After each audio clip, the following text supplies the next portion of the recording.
Hello friends, welcome to day trader Telugu. So ఈ వీడియోలో రానున్న రోజుల్లో మార్కెట్లో మనం గమనించాల్సిన ఇంపార్టెంట్ ఈవెంట్స్తో పాటు మార్కెట్లో ఉన్న లేటెస్ట్ అప్డేట్స్, ఐటీసీ అలాగే ఐసిఐసిఐ బ్యాంక్ రిజల్ట్స్ని అయితే మాట్లాడుకుందాం. సో వీటన్నిటికంటే ముందు సెబీ దగ్గర నుంచి మనకు ఒక ఇంపార్టెంట్ ఇన్ఫర్మేషన్ అయితే రావడం జరిగింది ఫ్రెండ్స్. అగైన్ ఇది రీటైల్ ఇన్వెస్టర్స్ని అండ్ రీటైల్ ట్రేడర్స్ని ఎక్కువగా ఇంపాక్ట్ చేస్తుంది. సో దీని గురించి అయితే మాట్లాడుకుందాం. అండ్ ఈ పీడిఎఫ్ కాపీ నేను మీకు టెలిగ్రామ్లో అయితే అప్లోడ్ చేయడం జరిగింది. మనల్ని ఇంపాక్ట్ చేయబోయే రూల్స్ అయితే దీంట్లో కొన్ని ఉన్నాయి. ఈ వీడియోలో మాట్లాడాల్సిన అదర్ కంటెంటే చాలా ఎక్కువగా ఉంది ఫ్రెండ్స్. సో దీని విత్ ఎగ్జాంపుల్స్ చెప్తే టైం ఎక్కువ తీసుకుంటుంది కాబట్టి ఇప్పుడు సింపుల్గా ఎక్స్ప్లెయిన్ చేస్తాను. అది మీకు అర్థమైనట్లయితే ఓకే, లేదు ఇంకా డీటెయిల్గా కావాలనుకుంటే కామెంట్ సెక్షన్లో ఒకసారి మెన్షన్ చేయండి. డెడికేటెడ్ వీడియో కూడా అప్లోడ్ చేస్తాను. ఈ పీడిఎఫ్ కాపీలో ఉన్న ఇన్ఫర్మేషన్ అలాగే జీరోదా CEO నితిన్ గారు చెప్తున్న దాని ప్రకారం సో అనుకుందాం, రిలయన్స్ ఇండస్ట్రీస్కి సంబంధించిన డెలివరీ షేర్స్ని నేను వెంటనే సెల్ చేసి ఐటీసీకి సంబంధించిన షేర్స్ని కొనాలనుకుంటున్నాను అనుకుందాం. అది ప్రెసెంట్ పాసిబుల్ అవుతుందా అవ్వదా? అంటే నా డిమాట్ అకౌంట్లో డెలివరీలో ఉన్న కొన్ని షేర్స్ని సెల్ చేసి వేరే కంపెనీని నేను ఇమీడియట్గా బై చేయగలనా లేదా? బై చేయొచ్చు. బికాస్ మీరు ఎప్పుడైతే మీ డెలివరీలో ఉన్న షేర్స్ని సెల్ చేస్తారో ఆటోమేటిక్గా మీకు మనీ అనేది మీ డిమాట్ అకౌంట్లో క్రెడిట్ అవుతుంది. ఆ మనీతో మీరు వేరే స్టాక్స్ ఆర్ ఫ్యూచర్ అండ్ ఆప్షన్స్ని ట్రేడ్ చేయొచ్చు. కాకపోతే ఆగస్టు 1 నుంచి ఎవరైనా వాళ్ళ డిమాట్ అకౌంట్లో ఉన్న డెలివరీ షేర్స్ని సెల్ చేసినట్లయితే సెటిల్మెంట్ కోసం 2 days వెయిట్ చేయాల్సి ఉంటుంది అంటున్నారనమాట. అంటే మీ డెలివరీలో ఒకవేళ మీరు ₹1,00,000 విలువ చేసిన షేర్స్ని సెల్ చేసినట్లయితే ఇంకొక కంపెనీలో షేర్స్ మీరు కొనాలనుకుంటే కూడా 2 days వెయిట్ చేయాల్సి ఉంటుంది. మీ డెలివరీలో స్టాక్స్ని మీరు సెల్ చేస్తే ఇమీడియట్గా మీరు వేరే స్టాక్లో యాక్టివిటీ తీసుకోలేరు. అండ్ ఈవెన్ FNOలో కూడా యాక్టివిటీ తీసుకోలేరు. దానికి వెయిట్ చేయాల్సి ఉంటుంది అనమాట. అండ్ ఈవెన్ మన డెలివరీలో ఉన్న స్టాక్స్ని అమ్మాలంటే కూడా మనం మార్జిన్ ప్రొవైడ్ చేయాలనేలాగైతే ఇప్పుడు ప్రెసెంట్ రూల్స్ అయితే కనిపిస్తున్నాయి. అంటే సపోజ్ నా దగ్గర ₹1,00,000 విలువ చేసే రిలయన్స్ ఇండస్ట్రీస్ షేర్స్ నా డిమాట్ అకౌంట్లో డెలివరీలో ఉంటే ఫస్ట్ నేను ₹22,000 మార్జిన్ గా ప్రొవైడ్ చేస్తేనే ఈ 1,00,000 షేర్స్ అనేది సెల్ అవుతాయి అనమాట. అండ్ రానున్న రోజుల్లో ఇదంతా కూడా సెటిల్ అయ్యి నాకు రావాల్సిన డబ్బులు అయితే వస్తుంది. కానీ అప్ ఫ్రంట్లో నా డెలివరీ షేర్స్ని సెల్ చేయాలంటే కూడా నేను మార్జిన్ ప్రొవైడ్ చేయాలనేలాగా సెబీ రూల్స్ అయితే మనకి ప్రెసెంట్ అయితే కనిపిస్తున్నాయి. అండ్ ఈవెన్ FNO ట్రేడర్స్ని కూడా ఇంపాక్ట్ చేసేలాగైతే దాంట్లో మనకి రూల్స్ అయితే కనిపిస్తున్నాయి. ట్విట్టర్లో ఉన్న మోస్ట్ ఆఫ్ ద రీటైలర్స్ అందరూ కూడా సెబీకి అగైనెస్ట్గా ట్వీట్స్ అయితే చేస్తూ ఉన్నారు. మార్కెట్లో ఎన్నో స్కామ్స్ అండ్ ఎన్నో ఇష్యూస్ జరుగుతున్నా సరే సెబీ కేవలం రీటైల్ ఇన్వెస్టర్స్నే ఫోకస్ చేస్తుందనేలాగా ట్వీట్స్ అయితే చేస్తున్నారు. అండ్ ఫ్రెండ్స్, నేను మీకు టెలిగ్రామ్లో పెట్టిన PDF కానీ అండ్ పెడుతున్న మోస్ట్ ఆఫ్ ద డేటా కానీ ఎలా చెక్ చేయాలనేది అయితే మీకు ఆల్రెడీ నేను Q&A ఎపిసోడ్స్లో ఫస్ట్ ఎపిసోడ్లోనే క్లియర్గా చూపించాను. అండ్ అగైన్ ఈ రీసెంట్ టైమ్స్లో జాయిన్ అయిన వాళ్ళ గురించి చెప్తున్నాను. సో మీరు ఏ ఇన్ఫర్మేషన్ అయినా చెక్ చేయాలనుకుంటే ఇమీడియట్గా ట్విట్టర్ అనేది బెస్ట్ ప్లాట్ఫామ్ అవుతుంది. సో మీకు నేను కామెంట్ సెక్షన్లో మన day trader Telugu Twitter handler link అయితే నేను మీకు ప్రొవైడ్ చేస్తున్నాను. నేను ఎవరిని ఫాలో అవుతున్నాను అనేది ఒకసారి చూడండి ఫ్రెండ్స్. దాన్ని క్లిక్ చేసినట్లయితే నేను ఎవరిని ఫాలో అవుతున్నాను అనేది ఇక్కడ మీకు కనిపిస్తుంది. సో సెబీ వాళ్ళు మనకు షేర్ చేసే లేటెస్ట్ ఇన్ఫర్మేషన్ అండ్ ఏదైనా స్టాక్ మార్కెట్లో ఇంపార్టెంట్ చేంజెస్ వస్తున్నట్లయితే Zerodha founder and CEO Nithin గారు అయితే కొంత లేటెస్ట్గా అప్డేట్ చేస్తూ ఉంటారు. తను 4 hours బ్యాక్ మనకి డేటా అనేది ప్రొవైడ్ చేయడం జరిగింది. సో ఎవరైనా తన డిమాట్ అకౌంట్లో ఉన్న షేర్స్ని సెల్ చేసినట్లయితే ఆ ప్రొసీడింగ్స్ని యూజ్ చేయడానికి ఇంకొక 2 days వెయిట్ చేయాల్సి ఉంటుంది. అంటే మనం ఇంకొక షేర్స్లో కానీ FNOలో కానీ యాక్టివిటీ తీసుకోవాలంటే 2 days వెయిట్ చేయాల్సి ఉంటుందని తను చెప్తున్నారు. సో మీరు నేను ఎవరిని ఫాలో అవుతున్నానని గమనించి వాళ్ళని ఫాలో అవడానికి ప్రయత్నించండి. అంత వే వాళ్ళు ఎక్స్ప్లెయిన్ చేస్తున్నది మీకు అర్థం కాకపోయినా సరే మీకు నేను ఎలాగైనా నేను వీడియోలో అప్డేట్ చేస్తాను. బట్ మీకు ఇన్ఫర్మేషన్ ఈజీగా అండ్ ఫాస్ట్గా యాక్సెస్ అవ్వాలంటే ట్విట్టర్ అనేది మెయిన్ ఇంపార్టెంట్ ప్లాట్ఫామ్ అనమాట. అండ్ మన ట్విట్టర్ ప్రొఫైల్లో కూడా మార్కెట్లో వస్తున్న లేటెస్ట్ ఇంపార్టెంట్ ఇన్ఫర్మేషన్ని సింపుల్గా ఎక్స్ప్లెయిన్ చేస్తూ ఒక ఇమేజెస్ ద్వారా అయితే అప్లోడ్ చేస్తూ ఉంటాను. ఇఫ్ పాసిబుల్ మన ట్విట్టర్ అకౌంట్ని కూడా ఫాలో అవడానికి అయితే ప్రయత్నించండి. నెక్స్ట్ మన మార్కెట్ గురించి మాట్లాడుకునే ప్రయత్నం చేద్దాం. మనందరికీ తెలుసు రీసెంట్ టైమ్స్లో number of cases day to day మనకి ఇంక్రీజ్ అవుతూనే ఉన్నాయి. అండ్ మీరు గమనిస్తే రీజనల్గా చాలా ప్రాంతాల్లో లాక్డౌన్స్ అయితే విధిస్తూ ఉన్నారనమాట. సో దట్ సింపుల్గా ఆలోచిస్తేనే ఈ లాక్డౌన్స్ విధిస్తే లోకల్గా ఉన్న సెల్లర్స్ ఇంపాక్ట్ అవుతారు. అలా లోకల్గా ఉన్న సెల్లర్స్ ఇంపాక్ట్ అయితే వాళ్ళు ఎవరి దగ్గర నుంచి అయితే లోన్స్ తీసుకుని ఆ బిజినెస్ని రన్ చేస్తున్నారో వాళ్ళకి లోన్స్ తిరిగి కట్టే కెపాసిటీ కూడా ఈ సెల్లర్స్కి ఉండదన్నమాట. ఈవెన్ ఇంట్రెస్ట్ కానీ ప్రిన్సిపల్ అంటే అసలు కానీ. సో ఇవన్నీ మార్కెట్కి తెలియదా అంటే డెఫినెట్లీ తెలుసు. బట్ ఇవన్నీ తెలిసినా సరే మార్కెట్ ఇలా ఇంక్రీజ్ అవుతూ వెళ్ళడానికి మెయిన్ రీజన్ వ్యాక్సిన్ తయారు చేస్తున్న వాళ్ళు ఇస్తున్న పాజిటివ్ అప్డేట్స్ అనమాట. ఇయర్ ఎండింగ్ అయినా లేకపోతే 2021 ఎర్లీగా అయినా సరే మేము వ్యాక్సిన్ మార్కెట్లోకి తీసుకురాగలం అనే ఒక పాజిటివ్ కాన్ఫిడెన్స్ వాళ్ళు చూపిస్తూ రావడంతో ఓకే ఎట్ ఎనీ కాస్ట్ అంటే ఎన్ని నెంబర్ ఆఫ్ కేసెస్ పెరుగుతూ ఉన్న కండిషన్ ఎంత సీరియస్గా ఉంటున్నా సరే వ్యాక్సిన్ ఎలాగో వస్తుంది కాబట్టి ఆ పాయింట్ ఆఫ్ టైంలో ఎలాగైనా కంట్రోల్ చేయగలం ఈ వైరస్ని అనే ఒక పాజిటివ్ సెంటిమెంట్ ఓవరాల్గా మార్కెట్ని అయితే డ్రైవ్ చేస్తుంది. రీసెంట్ టైమ్స్లో మీరు గమనించినట్లయితే FIs కూడా చాలా యాక్టివ్గా మార్కెట్లో బయింగ్ యాక్టివిటీ చేస్తున్నారనమాట. సో లాస్ట్ వీక్ మీరు FI యాక్టివిటీ గమనించినట్లయితే FIs 7,793 crores నెట్ బై చేయడం జరిగింది. బట్ మీరు డొమెస్టిక్ ఇన్స్టిట్యూషనల్ ఇన్వెస్టర్స్ అంటే మన ఇండియాలో ఉన్న పెద్ద పెద్ద ఇన్స్టిట్యూషనల్ ఇన్వెస్టర్స్ ఒక ట్రెండ్ గమనిస్తే వాళ్ళు లాస్ట్ వీక్లో 5,323 crores నెట్ సెల్లర్స్గా ఉన్నారనమాట. ఎఫ్ఐఎస్ మార్కెట్లో బయర్స్గా ఉన్నంత వరకు కూడా మార్కెట్ టాప్ సైడ్కి వెళ్తూనే ఉంటుంది. బట్ ఎఫ్ఐఎస్ ఎంటర్ అయ్యే ఫేజ్ అయితే టర్న్ అరౌండ్ అవుతున్న ఫేజ్ కాదనమాట. అంటే నెగిటివ్గా మార్కెట్ ఫాలో అయిపోయి టర్న్ అరౌండ్ అవుతున్నప్పుడు ఎఫ్ఐఎస్ ఎంటర్ అవరు. బికాస్ ప్రీవియస్ ట్రెండ్ని మనం గమనించినట్లయితే ఆల్మోస్ట్ బుల్ రన్లో వీళ్ళు 70% బుల్ రన్ కంప్లీట్ అయిన తర్వాతే మోస్ట్లీ ఎంటర్ అవుతూ ఉంటారు. నెక్స్ట్ వీక్లో ఈ కంపెనీస్ అయితే వాటి రిజల్ట్స్ అయితే అనౌన్స్ చేయబోతున్నాయి. సో ఈ కంపెనీస్లో ఏదైనా ఒక కంపెనీలో మీరు ఆల్రెడీ ఇన్వెస్ట్మెంట్ చేసినట్లయితే వాటి రిజల్ట్స్ని కూడా గమనించడానికి ప్రయత్నించండి. అండ్ నెక్స్ట్ ఎస్ బ్యాంక్ ఒక ఎఫ్పిఓ రేపు అయితే మనకి లిస్ట్ అవ్వబోతుంది ఫ్రెండ్స్. సో మనం గమనించినట్లయితే July 10th yes bank shares అనేవి 26.65 అరౌండ్ 27 రూపీస్ దగ్గరగా ఉన్నాయి. కాకపోతే ఎప్పుడైతే వీళ్ళు 12 to 13 రూపీస్ ఈ ప్రైస్ బ్యాండ్లో మేము 15,000 crores ఎఫ్పిఓ ద్వారా రైజ్ చేయాలనుకుంటున్నామని మేనేజ్మెంట్ ఎప్పుడైతే అనౌన్స్ చేసిందో ఆ పాయింట్ ఆఫ్ టైం నుంచి కూడా మనకి స్టాక్ ప్రైస్లో కొంత సివియర్ డౌన్ ట్రెండ్ అయితే స్టార్ట్ అయిందనమాట. సో ఇలా స్టార్ట్ అయినప్పుడే మీకు ఎస్ఎల్బి మెకానిజం ద్వారా stock lending and borrowing mechanism ద్వారా హ్యూజ్ షార్ట్ పొజిషన్స్ బిల్డ్ అయ్యాయి. అండ్ ఆ నెంబర్స్ ని కూడా మీకు న్యూస్ వీడియోస్ లో అయితే నేను అప్డేట్ చేయడం జరిగింది. నెక్స్ట్ ఫ్రైడే ఆ పాయింట్ ఆఫ్ టైం లో మనకి ఆటో ప్లేయర్స్ అయితే వాళ్ళ సేల్స్ అయితే అనౌన్స్ చేస్తారు. ఈ జూలైకి సంబంధించి ఆటో సెక్టార్ లో ఉన్న వివిధ మ్యానుఫ్యాక్చరర్స్ వాళ్ళ సేల్స్ నెంబర్స్ అయితే అనౌన్స్ చేస్తారనమాట.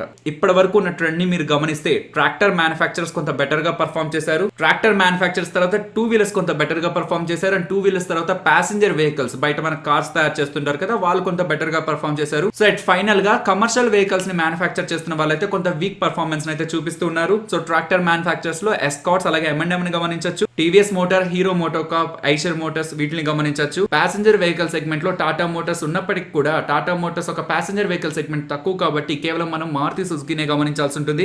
అండ్ కమర్షియల్ వెహికల్ సెగ్మెంట్ అంటే ఏ సెగ్మెంట్ అయితే ఇప్పటివరకు కొంత ఎక్కువ వీక్ పర్ఫార్మెన్స్ చూపిస్తూ వస్తుందో ఆ సెగ్మెంట్ లో టాటా మోటార్స్, ఐషర్ మోటార్స్ అలాగే అశోక్ లీలాండ్ అయితే గమనించవచ్చు. And next mind space REIT IPO అయితే మనకి రేపు అయితే ఓపెన్ అవబోతుంది. సో ఎవరైనా IPOని అప్లై చేయాలనుకుంటే రేపు అయితే వాళ్ళ అప్లికేషన్ అయితే వేయొచ్చు. అండ్ డే ట్రేడర్ తెలుగు తరపు నుంచి అంటే మా తరపు నుంచి అయితే మేము ఈ IPOని అయితే అప్లై చేయట్లేదు. అలానే వస్తున్న IPO బ్యాడ్ అనో లేకపోతే నెగిటివ్ ఒపీనియన్ అనో కాదు. వీళ్ళు బిజినెస్ చేస్తున్న సెగ్మెంట్ మీద నాకు అంత పాజిటివ్ ఒపీనియన్ అయితే లేదు.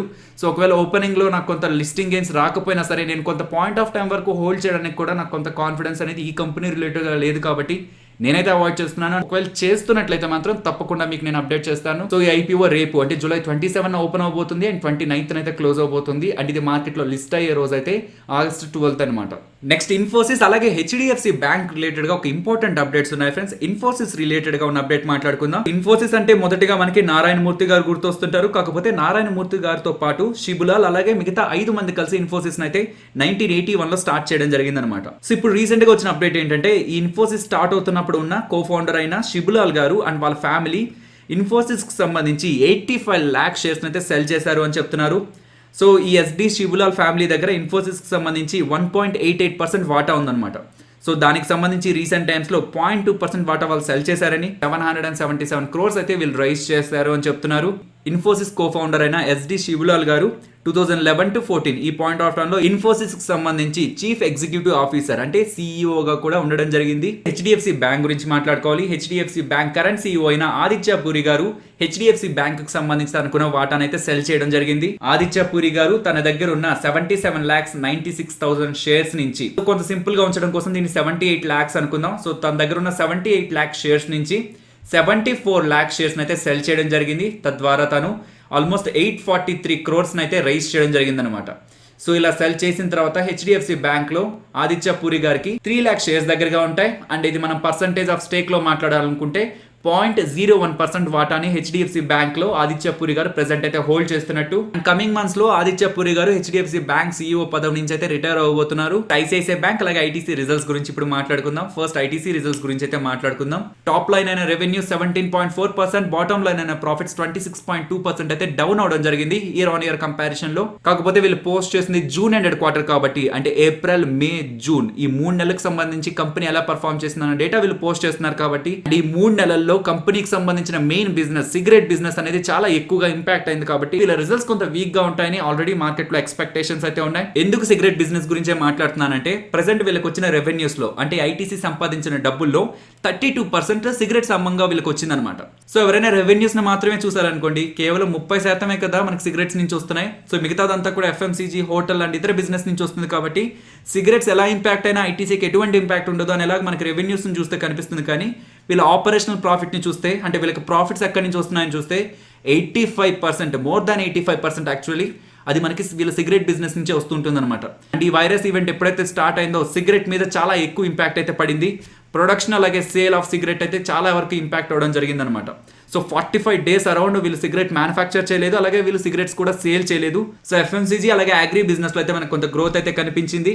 అండ్ వీళ్ళు రిజల్ట్స్ని పోస్ట్ చేసిన తర్వాత రీసెర్చ్ రిపోర్ట్స్ నేను చూస్తున్నప్పుడు నాకు అర్థమైంది, మోస్ట్ ఆఫ్ ద రీసెర్చ్ రిపోర్ట్స్లో చెప్తున్నదంతా కూడా FY22 కల్లా కూడా వీళ్ళు ఎఫ్ఎంసీజీ బిజినెస్ ఇంకా ఫాస్ట్గా గ్రో చేసి ఎఫ్ఎంసీజీ బిజినెస్ నుంచి ఎక్కువగా రెవెన్యూస్ని జనరేట్ చేయడానికి ఛాన్స్ ఉంటుందని చెప్పి వాళ్ళైతే ఎక్స్పెక్ట్ చేస్తున్నారు. ఇఫ్ అదే నిజంగా జరిగినట్లయితే ఐటీసీ షేర్ అనేది చాలా మంచి రిటర్న్స్ అయితే ప్రొడ్యూస్ చేస్తుంది. సో స్ట్రైట్ అవే నెంబర్స్ని చూసి పాజిటివ్గా ఉందా నెగిటివ్గా ఉందంటే డెఫినెట్లీ ఎవరైనా నెగిటివ్గా ఉందనే చెప్తారు ఫ్రెండ్స్. కాకపోతే లాక్డౌన్లో వీళ్ళ మీద పడిన ఇంపాక్ట్ అండ్ అంత ఇంపాక్ట్ పడిన తర్వాత కూడా వీళ్ళు పోస్ట్ చేసిన రిజల్ట్స్ చూస్తున్నప్పుడు నాకు అంత నెగిటివ్గా అయితే కనిపించట్లేదు. అండ్ ఐసిఐసిఐ బ్యాంక్ రిజల్ట్స్ గురించి మాట్లాడుకోవాలి friends. Year on year comparison లో వీళ్ళ నెట్ ఇంట్రెస్ట్ ఇన్కమ్ అంటే కేవలం ఇంట్రెస్ట్ ద్వారా వీళ్ళు ఎర్న్ చేసే ఇన్కమ్ అనేది ఆల్మోస్ట్ 20% గ్రో అవ్వడం జరిగింది. అండ్ వీళ్ళ నెట్ ప్రాఫిట్స్ 36.3% గ్రో అవ్వడం జరిగింది.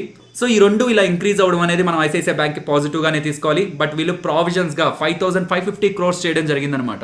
అంతకుముందు కూడా వీళ్ళు ప్రావిజన్స్ చేయడం జరిగింది. సో అది ఇది రెండింటిని యాడ్ చేసినట్లయితే almost 8,275 crores ICICI bank provision అయితే చేయడం జరిగింది. ఇన్ని వేల కోట్లు బ్యాంక్స్ అండ్ ఎన్బిఎఫ్సిస్ ఇలా ప్రావిజన్ చేయడానికి మెయిన్ రీజన్ ఈ మారటోరియం కంప్లీట్ అయిపోయిన తర్వాత వీళ్ళు ఎవరికైతే లోన్స్ ఇచ్చారో వాళ్ళు వీళ్ళకి తిరిగి పేమెంట్ చేయకపోయినట్లయితే ఆ పాయింట్ ఆఫ్ టైమ్ లో సివియర్ కాన్సిక్వెన్సెస్ అనేవి బ్యాంక్స్ అండ్ ఎన్బిఎఫ్సిస్ ఫేస్ చేయాల్సి వస్తుంది. కాబట్టి ముందుగానే ఆ నెగిటివ్ ఈవెంట్ ని సపోర్ట్ చేయడానికి వీళ్ళు కొంత డబ్బులను అయితే ప్రావిజన్స్ గా పక్కన పెడుతున్నారు అనమాట.